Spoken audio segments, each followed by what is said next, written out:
Hi, I'm Coach Sandi Nypaver. And I'm Coach Ray. And welcome to Higher Wanderings. This is going to be different from the podcast I do with Coach Sage. So with Sage, the podcasts are going to be about science and really getting into depth about training. While Higher Wanderings, which is what I like to call this, it's kind of a combination of higher running and Ray's counseling practice, Wanderlust counseling.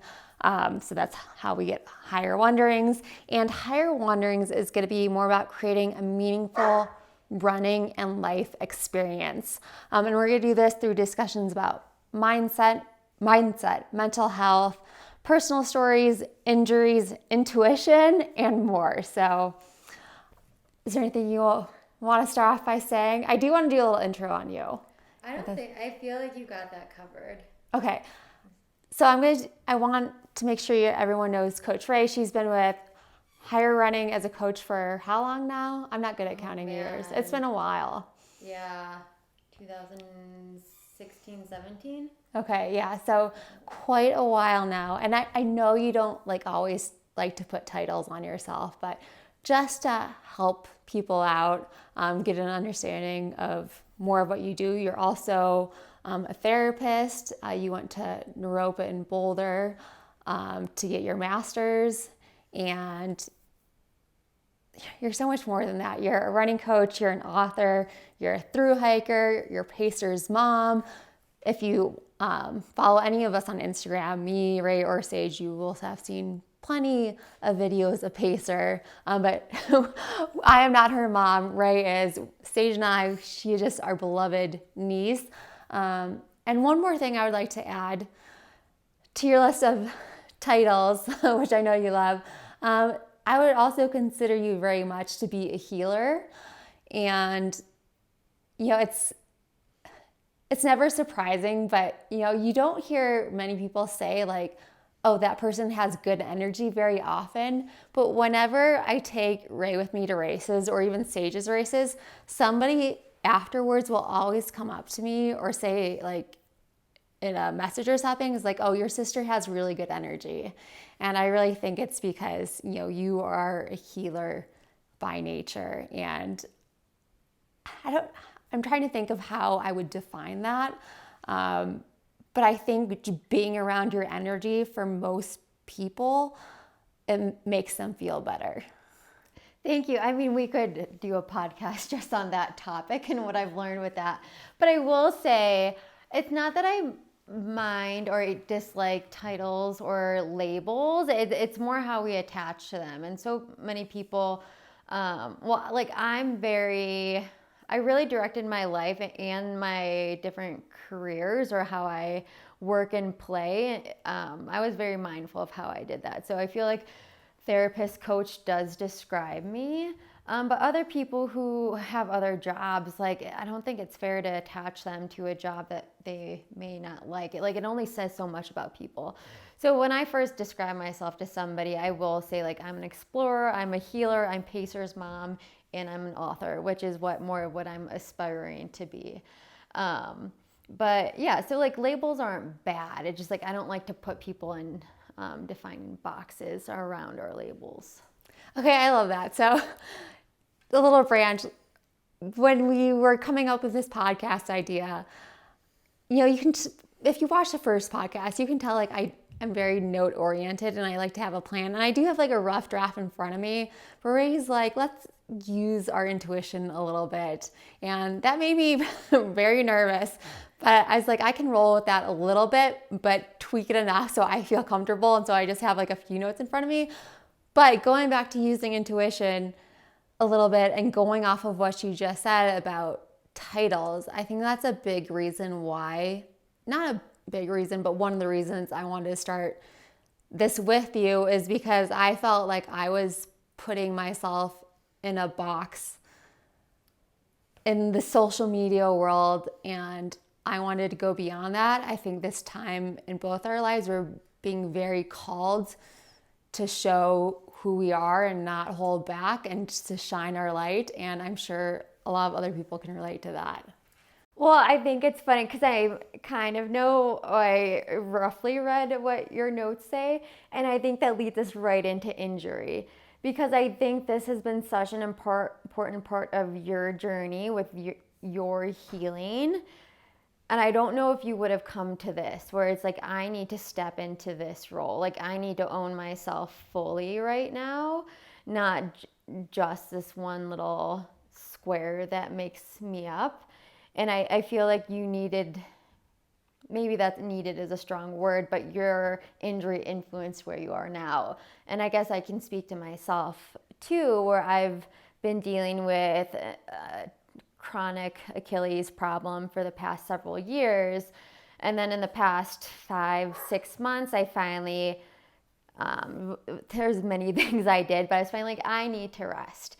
And it's just at this point now where I can walk without pain. I can, I'll say like run like for 10 seconds or 20 seconds or so at a time with Pacer, but it's like I'm not in pain anymore. But I think I needed the past 5 months to actually really retreat to both like heal, but on like a mental, physical, spiritual level.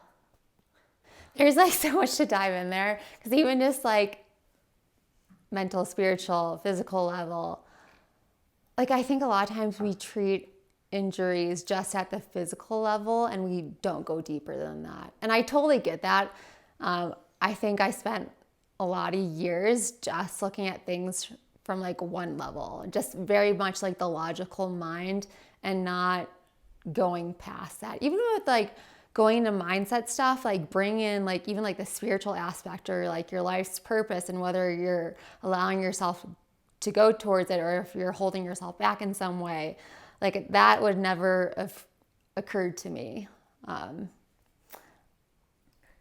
trying to think where I want to go from here because I feel, well, okay, explain what you actually did to get to where you are now. I know it's a big question, but I think that with giving an example will help bring people into what we're actually talking about. Yeah, I'm just laughing because I'm trying to think of how to put this into a short story. So I think for like the first 2 years, I'm gonna like just mash that together and then I'll like drag out more the past few months. But so I've had Achilles tendinosis. I didn't know that was a diagnosis until recently. But probably for the past 2-3 years, I mean, long enough where I've lost count of how long I've had it. And went to various PTs, but I don't think anyone knew the severity of the pain. And they're like, you're still, I think what they thought is because I was still running that I obviously wasn't in that much pain. But I think if they knew how much pain I was in, maybe it would have been different and we would have taken action sooner. And I didn't know. I thought like, okay, well, like I had taken a month off, which generally is enough time to heal other like more minor injuries. So I'm like, okay, well that didn't solve it. So I'm just going to keep running and doing all these other PT exercises but because I had micro tears in my Achilles, like doing the PT exercises were really just not helpful at that time because I just needed to rest my Achilles to heal those tears. And tendon injuries, what I've learned now, take a really long time to heal. So for the first like year and a half, 2 years, I was just like on and off pain. It wasn't always in pain and still really found joy and happiness and freedom like in the mountains, but it was still very limited. So then to kind of start rounding things out, in the summer I started doing shockwave. I'm trying to think of the actual longer name for that, but shockwave therapy. And I actually really think that helped, and it helped reduce inflammation. But I think the problem was that I kept running during that time, which most people say you can do shockwave and continue. But I think, again, we just didn't know the full scope of the injury. So then finally a doctor, and I'm so thankful for this, like she's like, you got to go get an MRI. And usually I'm back and forth on MRIs because that MRI is always going to find something. And none of us have perfect bodies. And so I'm a little bit skeptical. And I don't want to say that's always negative, but I am skeptical of what different of MRIs, different diagnoses, and what a doctor is going to tell me. But for me, anyway, that MRI was like, okay, you actually need to like really rest here and take this seriously. But it was like, that was like, I think August when I heard that. And I'm like, okay, we still got a month left of like mountain season. It was actually probably like 2 months or so.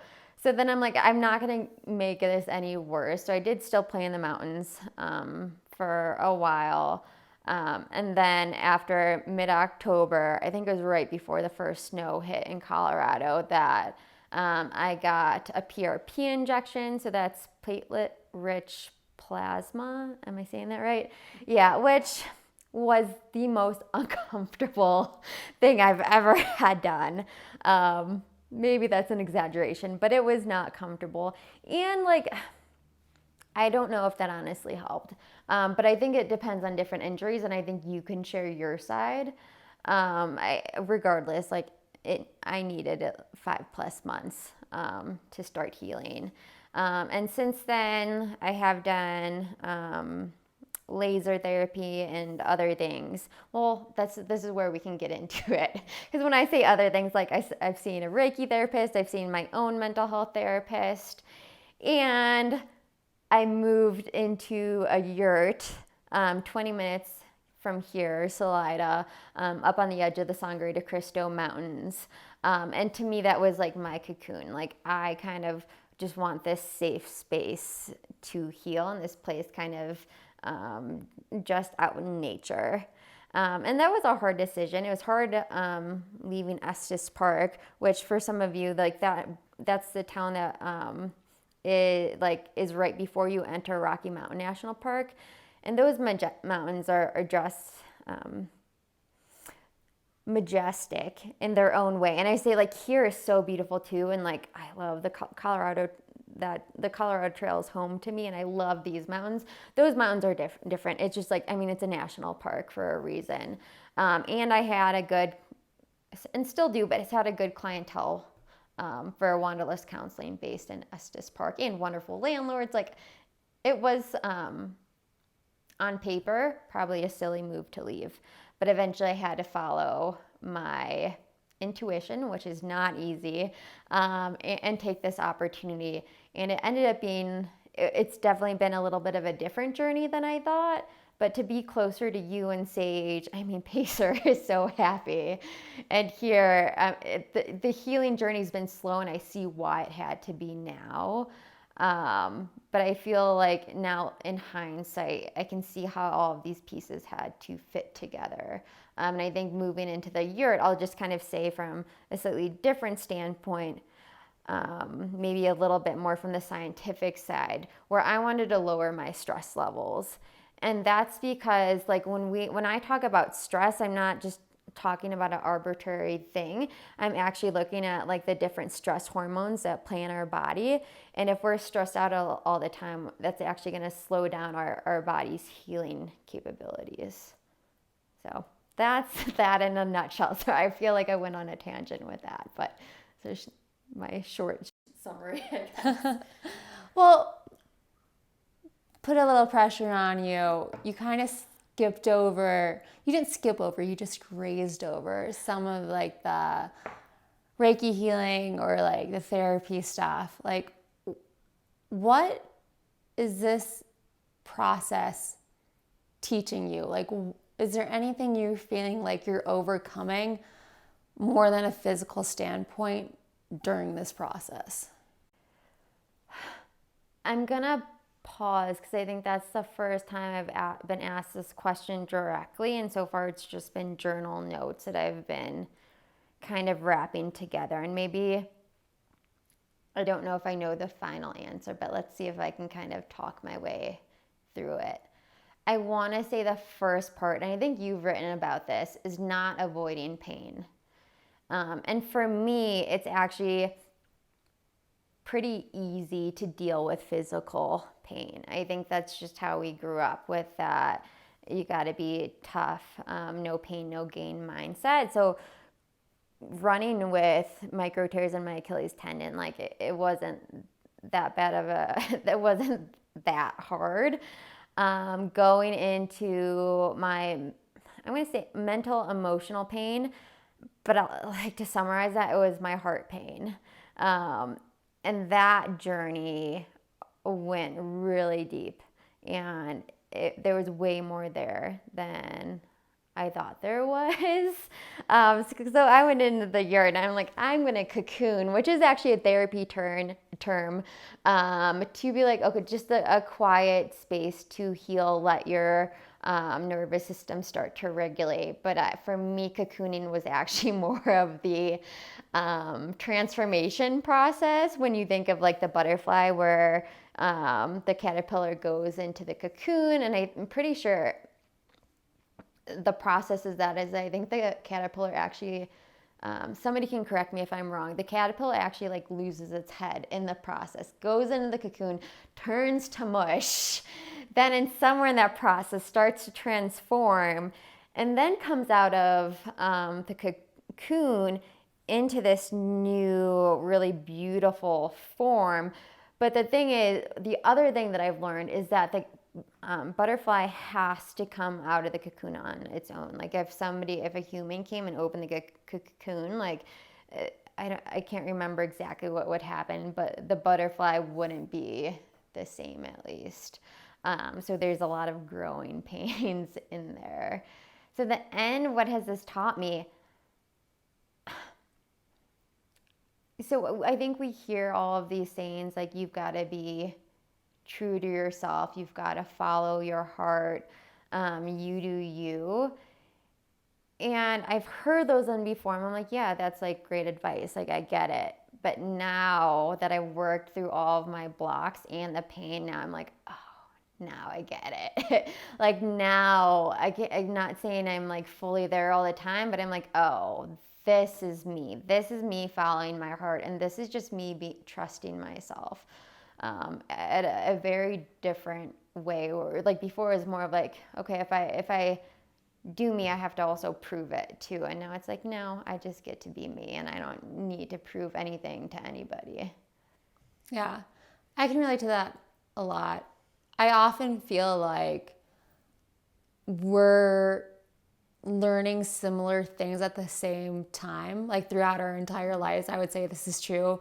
It just looks very different. And of course, like there's always our own component, but at the same time, like we do often, life is like, you both need to work on this now. And maybe you can guide each other in some small ways. Maybe not, if nothing else, you have support. Not always, like I think we'd say when we were younger, like it would have been great if we would have been there for each other. But that's not how it worked out. But I think we had to go through that period of time where we just felt like we were on our own, even though we were twins, to come to this point where it's like, okay, like there is support if I need it, even if it's not the easiest to speak it, like even just someone to hang out with and not have to say anything.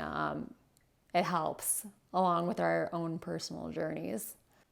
Yeah, and it's still interesting to me to like look at our childhoods, and I guess just to like summarize that for people who don't know, Sandi and I were like very competitive as kids, to the point where like if we try to play basketball against each other, like one of us might end up injured. And that's like actually really hard for me to look at, and like really sad that we were like that. But I don't know if it had to be that way, but I kind of see like maybe we had to experience that hard time then to realize like the beauty in what we can do, like of our relationship now, and being twins, which I think is just, that happened for a reason. Like I think we're twins for a reason, and now we can see like the beauty in our relationship together, and really use like the hardships from the past to grow together. And I think it's, I'm just debating how I want to say this. I mean, two is better than one, just because two can create more, or even just looking in any dynamic with you and Sage too. Not that like none of us are amazing and can't do amazing things on our own, but like when we come together, we can create so much more. And we can say that with 2 people or 3 people, or a whole like community of people, how much we can all do together. And that's hard. Like even just saying that, like I really like to depend on myself for everything, whether that's emotional, physical needs. Like it's like Sage will tell you this. Like if he tries to help me, like I will not appreciate it. Like no, I can carry my own bags. Don't open the door for me. Is something wrong? No, it's fine. I got it. But it's true. Like when you let other people in, it is helpful. Yeah, and I'll speak from my own experience there. Like I can look at my past now and see ways I'll bring this back to running, but like ways I've blocked love and ways I've blocked help, which I think are kind of the same thing. And that's not to say like anybody who knows me. I mean, I live in New York, kind of in the middle of nowhere, and I think I very much embody maybe the hermit or mystic archetype. And I mean, usually it is just me and Pacer. I've lived alone for how many years, and I am very independent. And sometimes I have to be very aware of that and very conscious of that. Even like when I want to ask like you for help or advice, I'm like, okay, like I'm actually going to get more out of letting people in and knowing that other people like want to show up for me too. That's actually been a big step, and I think that I think a lot of runners can maybe relate to that, like accepting help from others and allowing people to show up for that, because I think that works on the belief like, we deserve people to show up for us. Yeah, I think that's a really good point. I was just thinking some of the people I coach, and it's funny, like they hired me as a coach, but some people still like they don't want to ask me questions because they don't want to bother me. And I'm like, this is why you hired me. This is my passion. This is what I love to do. I'm glad to help. Or even if like somebody does get injured, like there's some people like the last thing that they want to do is go see a physical therapist. They will try everything else besides asking for help from somebody else. And allowing somebody to step in and realize like, yeah, I know sometimes like seeing a physical therapist or a regular therapist is expensive, but to realize that you are worth it is important. Yeah, and I mean, when you say it like that and I hear it in reflection, like it really is so silly how we separate ourselves and say no to help. And I'm thinking of, I started the injury support group a few months ago, and that's really because like when people are injured, we like tend to lose our community. And so many people, their favorite thing about running is the community, and it is really beautiful. But then when we are injured, we kind of feel like we're outsiders to that. And so this is a way to like bring in some more support, because I think, and I can bring this back to psychology a little bit. When an animal is injured, it brings out all of its defense mechanisms if it feels like a threat is coming near. So even if it's somebody trying to like come help that animal, like at first you're gonna see its fangs, or it's gonna hide, or it's gonna try and run away. And I think, but humans do that too. I see it all the time, whether it's an injured athlete or one of my counseling clients. And so it's realizing that, I guess I use my therapy words, but realizing that we're safe and that like, yeah, we are meant to work in connection with others. And that's really part of where healing is found. It's in connection with others and in connection with ourselves. That was well said. I'm actually going to bring this back to you. And about your Achilles, I want to ask you, are you happy that this injury happened? Or if you could go back and change it, would you? That's such a great question, and like another one I've never thought about. so make sure I come back to that. I do want to say one, like I'm going to add on to this.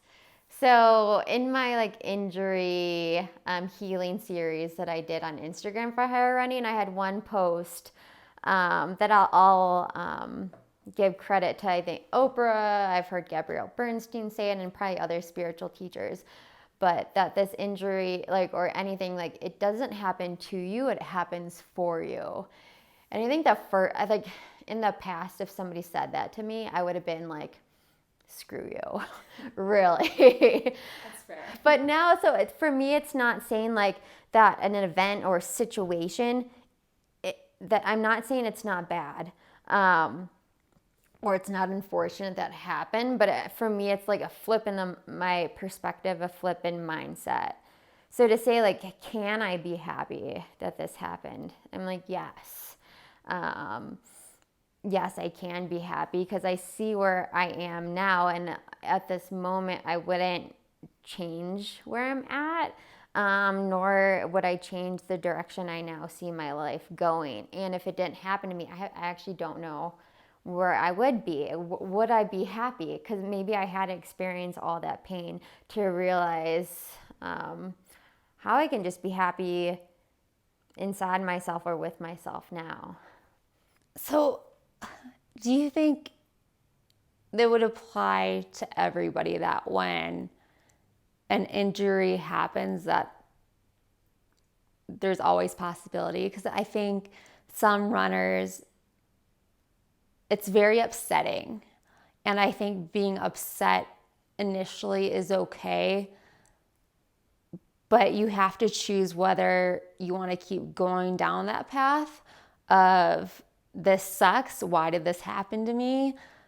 This is hurting all my goals, or choosing if you want to be open to the possibilities and learning and growth of the situation.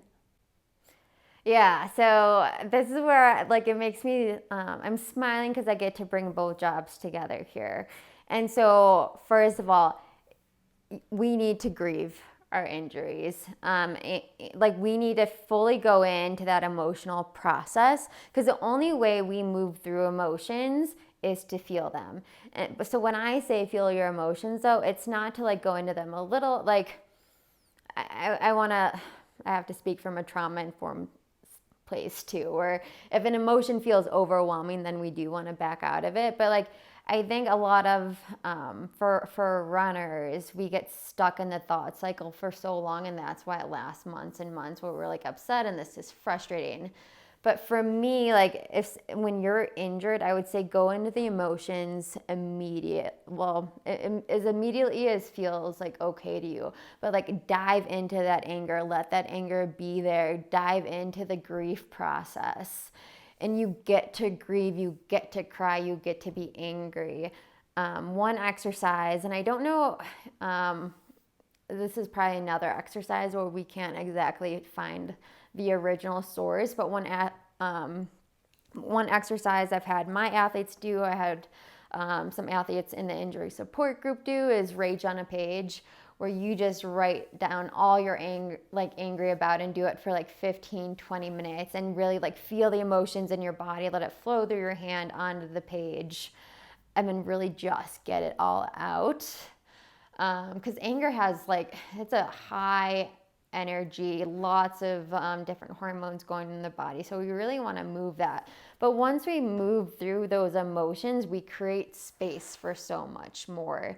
And that's when we can allow the different mindsets and perspectives to come back in. Okay, so to throw it back to you, or can you say you're happy that your injuries happened to you? Because I know in the past, you've had a long journey, but even in the past year or two, it's okay, you've had a good race or a decent race, but it's never been, but then you kind of oh, there's this there, and I don't feel like my body moves how I know it can move. So I think this is the happiest I've ever been in my life. And do I think it's because of past injuries? Partly, for sure. And it's not hard for me to say, but at the same time, like, I love running. I love being outside. Like, I really want it to work out, so I just feel 100% and I can really go for it. But I say that totally out of love and not out of like competition or the need to be good. It's just because it's something I feel passionate about. And it makes me happy. It brings me a lot of joy. But I think the past, I don't know, it's been a long time, just kind of like going up and down with different things. It's really opened me up into everything else that brings me joy. And I think it is taking me to where I am now, and not just being a runner, but being so many other things, and even pushing me to start talking more. That's something I've always struggled with, is using my voice. And I'm kind of at the point where it's like, it's gotta be now. Like, it's time to like let fear go and not stop you from doing what you want. And so that's why we're here with this podcast. Podcasts like terrified me for a long time. And there is definitely still fear and anxiety there. But I have the tools to now talk me through it. But at the same time, I'm still working through it. And what I'm working through now is trying to find more ease in everything, whether it's running, work, anything else that life throws at me. And even when I talk about like ease, it's because I feel like the stress in my life often reflects in my body. And even like now with the past injuries, I feel like part of it was because I hold a lot of stress in my body. And I always feel like a little bit tense. And like it's hard for me to fully relax. I'm always a little bit on edge. And so right now, like my mantra like for everything is like, the more like you relax, the ease, like everything like will come to you with ease. Or like when I'm running, it's like the more I relax, the better my body will perform. And it actually really does help when I think that during my run. I've been playing around with that a lot. And I do feel like it allows my body to move more how it's supposed to. Because I think like especially as I'm running, like I just try to like force things. Because I know how things are supposed to work. I know how things are supposed to move, but when they're not doing so, I just tense up even more and I get really frustrated. But if I can just relax into it, that my body like gets that message. And it's not perfect, but it's getting there. Yeah, and what I'm drawing out of that too is that there's so much of a gift in just the awareness you have when you're tense. And I think, well, I mean, for anybody like listening or watching this now, you can be like, are my shoulders up? Is my jaw relaxed, or am I clenching it right now? And just bring that awareness into your own body. Because once we're aware of how we hold stress or tension, then we can kind of start to give ourselves cues to start to actually relax. And then we get to notice the difference of the times when we're feeling tense versus when we feel relaxed. But I think so many people are constantly stressed or tense that they don't even actually know that that's what their body is feeling. Yeah, I even think about that with like work. Like I like my job, but like sometimes like when I go to open up my emails or like see how long messages are, like I get tense, or it definitely makes me stressed out. But even then, it's like how much ease can I bring into the situation helps. It even helps me be more focused. And like it starts a reminder, like I actually really like what I do, and like I'm good at what I do. And I think this is like the time in my life where I feel like very confident in what I do and my ability. And so it really is trying to tie it all together. And for me, like I realize like how much everything in my life reflects my running, and how running reflects the rest of my life, and like how like my mind and body are working together constantly. And And even like, going back to the injury a little bit, I would say that anybody who is going through an injury or coming back from an injury,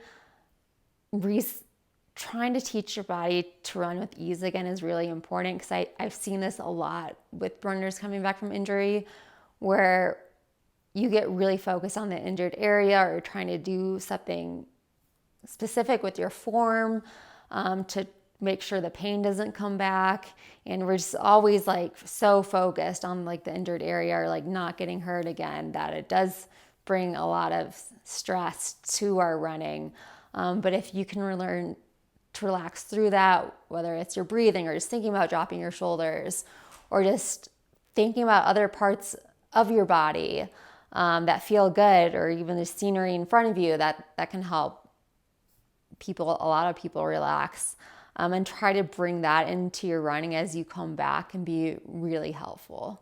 Yeah, so I have two reflections on that, where one is, so awareness allows us to release our past. So when you give the example of like checking your emails, like realizing you held that tension and the fact that you actually like really love your job and talking to athletes, we can identify that past tension or stress you were holding on to was from the past, when you were a version of you that was less sure of yourself. So we can honor that version of you and saying like, okay, you had your insecurities then, and look how you've grown now, and you can fully step into that version of you now.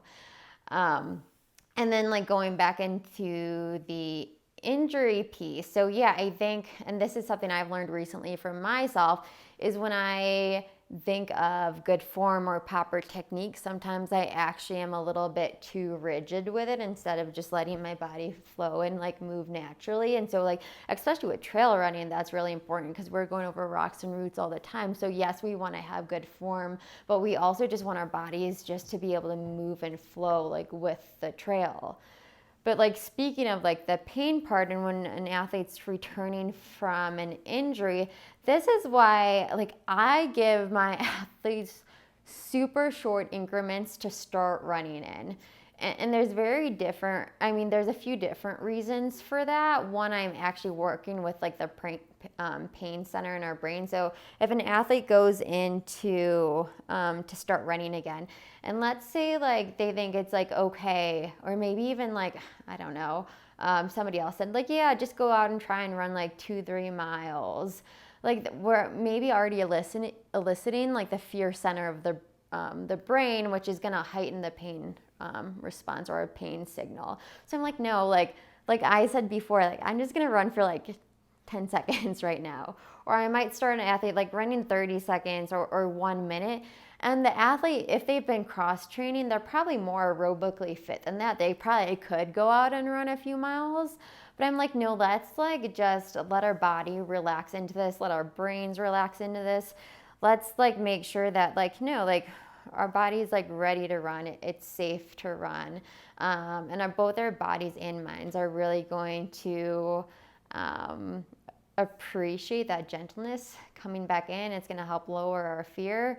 And then I think when we get back to running those few miles and 5 miles, it's going to be a lot more of a natural flow and be like, oh yeah, this really is fun and playful and a lot smoother when we start out. And I'm going to bring this into for all runners out there. Something I coach my athletes through during speed workouts is to relax through the finish line of an interval. So even if the effort feels very challenging, to learn to relax through it, because our bodies work best when they're relaxed and not tense.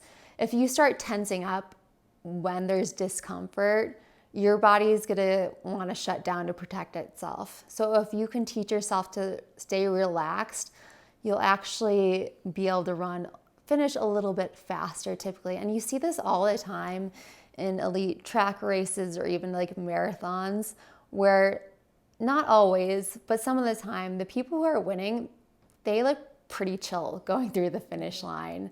And again, that's not always true, but a lot of the times it is. Yeah, and I don't know how deep I want to go into this now, but that's such a good point, because we're still eliciting our body's survival response. Anytime we're, I guess, kind of feeling scared, whether it's in a workout, and this goes back to between like the mind body. If our body's tense, it's actually signaling our brain like, should we be on the alert or scared about something, or if we're just feeling scared because we have an upcoming race or we're in a race. But basically, I mean, we can relate this back to the fight, flight, freeze response too. So yeah, if we're tense, I mean, yes, we're holding our muscles rigid, but we're also having these different stress hormones in our body. So if the body is relaxed and happy, then yeah, the body is like actually going to be using all of its energy systems to go to the muscles that we actually need to run fast, and not to the things we need for in a survival response. I don't think I have anything to add to that. Yeah, I think that's all I want to go into for that now, because that could be a deep dive, and I don't know if I have all of the specifics in place, but I think that's a good overview. You think this is a good time to start wrapping up the podcast? I think it's good. I think we went in pretty deep, and maybe the audience needs to digest it a little bit. I need to digest it a little bit. So yeah, I think this is a good place to end. Like we hopefully tied in a lot with like helping everyone listening with our own individual stories to help you give an idea of like how things can look. Of course, everyone's gonna look a little bit different, but yeah, if you like this podcast, let us know, share it. Whenever like people are just starting out with a podcast or stuff, like it really helps to share it if you like it, if you got something from it. And I just want to say, if you check out higherrunning.com, Ray has 2 training plans. One is the Mind Body 50K plan, and the other is the Rites of Passage 50 miler to 100K plan. And it does a beautiful job of tying in physical training with mindset stuff. So if you're looking for a really, truly meaningful running experience, check out her plans on higherrunning.com. Thank you. I appreciate that plug. Oh, of course. We appreciate you joining us for this higher wandering, and we hope to see you next time. Come here. Pacer, come here. Come here. Ready? Come here. Ready? Pacer, come here. It's Pacer's birthday. Pacer. Okay, positivity coach. Okay. Show off for all your fans. Yeah. Okay. Happy birthday, Pacer. Okay.